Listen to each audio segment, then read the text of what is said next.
listening to Proof Text, a Glossa House podcast by Dr. T. Michael W. Halcomb, Dr. Frederick J. Long, Dr. Mario Melendez, Dr. Jennifer Noonan, and J. M. Smith. Welcome and enjoy.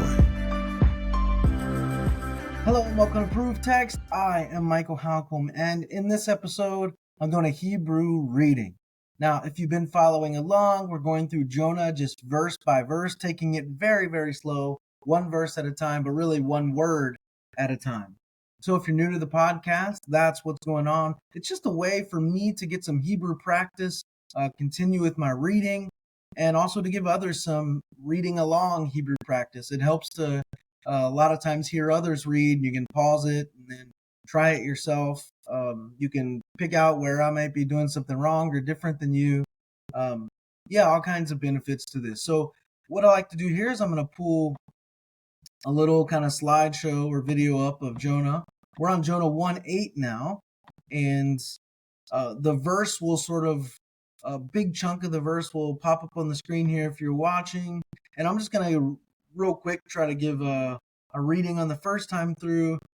And if you're to compare my initial reading of the verse when it pops up on the screen, then we go word by word, and then we do the verse again at the end. If you were to compare the initial reading to the end reading, the end one's always much better. But just having a crack at it anyway. And that's what it takes. You don't worry about messing up. Messing up is part of learning a language. It's part of becoming fluent. So, yeah. All right, here we go. Jonah 1:8. And here comes the first part of verse 8. All right, so we have Vayomeru alayu ha gida hagida na lanu ba asher lami hara'a. That's an interesting hara'a. All right. Keep going here. Comes the next part of the verse. If you're watching, sounds like this, at least initially.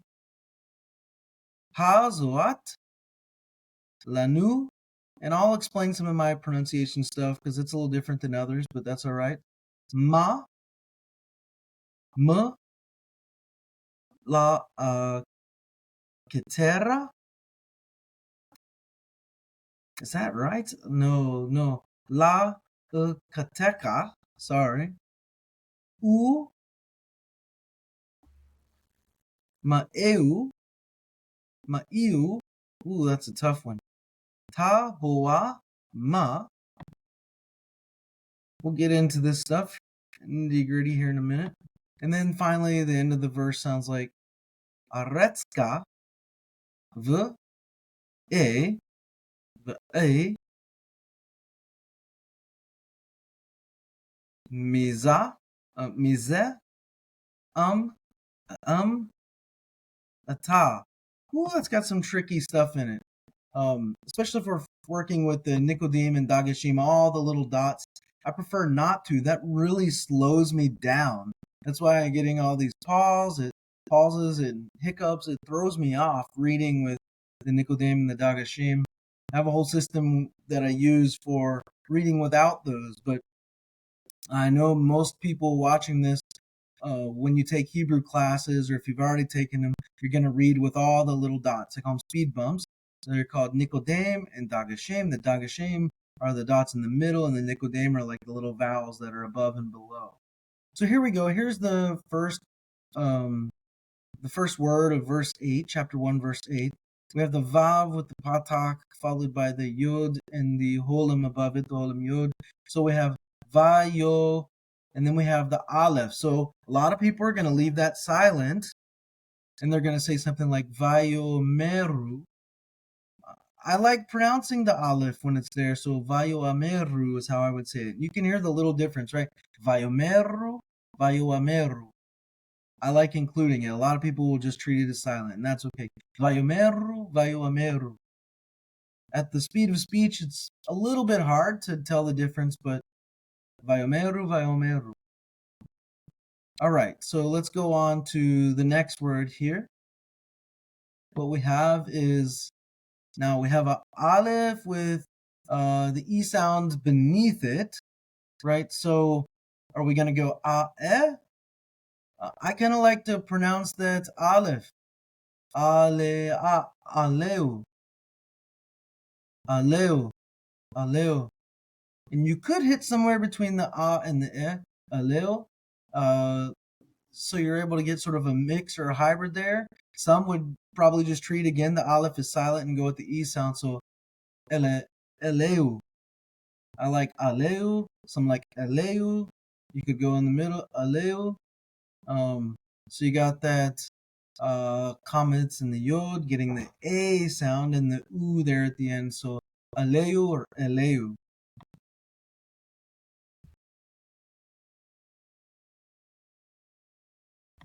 All right. Here we have the ha, the gimel followed by the hirik yod. So hagi, and then we have the dalit with the dalit with the comments. So hagida, and you have that comments hey actually. So you're gonna get da there. Hagida, and then na. Hagida na. Hagida na. Lanu, that's an easy one. Lanu. Hagida la. Lanu. And then we have ba asher. Ba asher. Ba asher. Ba asher rather. Ba asher. Here we have lami ha ra'a. Now this one's a little tricky. You have these three comets in a row. So you have the ha, ra, and you have the comments hey on the end.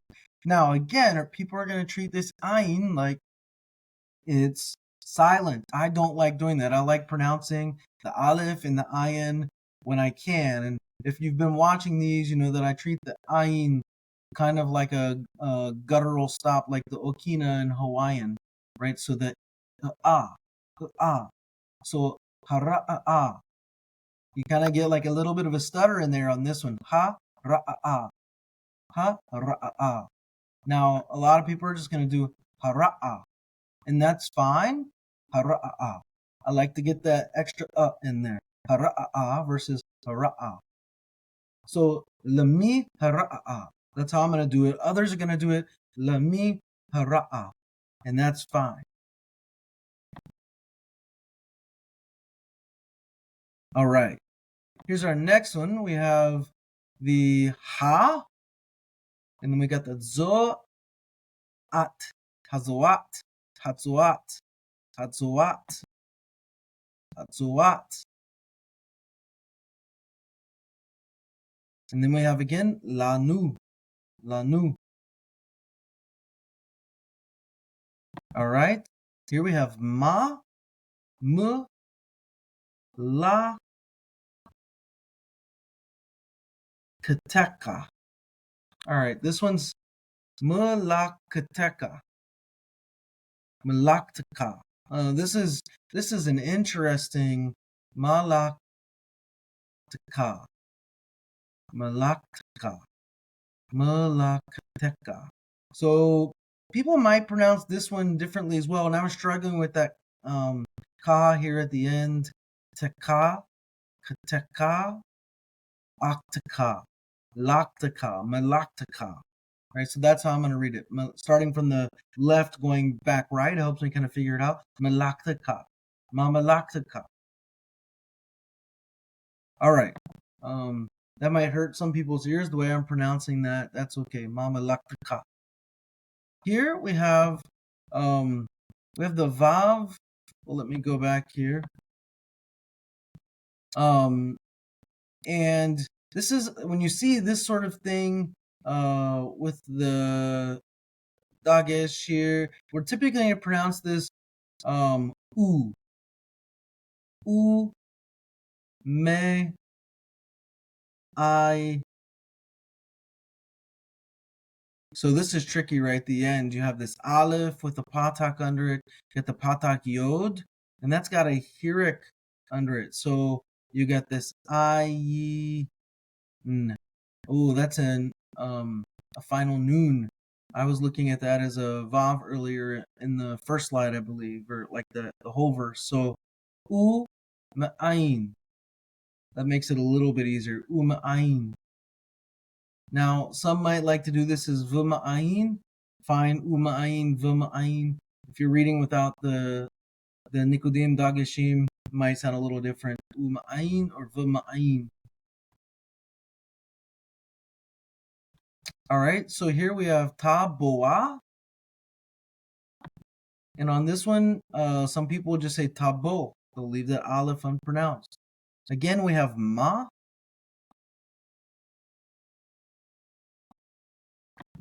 Then we have aretska, aretska, aretska, aretska. Then we have the a, the a. Now this is tricky again. You have an aleph with the e sound under here. Yod. So you have the a, I, however you want to do that. The a. That one's very tricky. And some if you're gonna try to pronounce the aleph. The a, mize, mize, mize, mize. The a mize. All right, then we have Again, some people are just gonna do I like to get that ayin, the guttural stop there. And then we have ata, which is the last word of the verse. So there we go. That's every word. Let's look at the whole verse again. So we have, there we go. Here it comes. So we have vayomeru aleu, vayomeru aleu. Hagida na lanu. Ba'asher lami hara'a. All right, here comes the rest. Hazowat lanu ma malekteka um'ayin taboama aretzka ve'e mitze ata. Now again, people are going to pronounce that very differently. Some people pronounce it differently than I do, and that is okay. There's various pronunciation schemas out there. But you'll notice if you compare this one to the first one, this reading was way faster, way smoother. That's because, of course, we went word by word. So it's helpful to do that. Try to do a speed reading at the beginning, like I do, and then go word by word and use the knowledge you acquire during that to do better on the end reading. All right, so this has been Jonah 1:8 on the Approved Text podcast, and I hope that helps. Interested in growing your ancient language skills but not sure where to start? Glossa House can help. From illustrated readers and short stories to lexicons and grammars, Glossa House offers a variety of resources for beginning, intermediate, and experienced ancient language learners. Head to glossahouse.com today. Glossa House, language resources for the global community.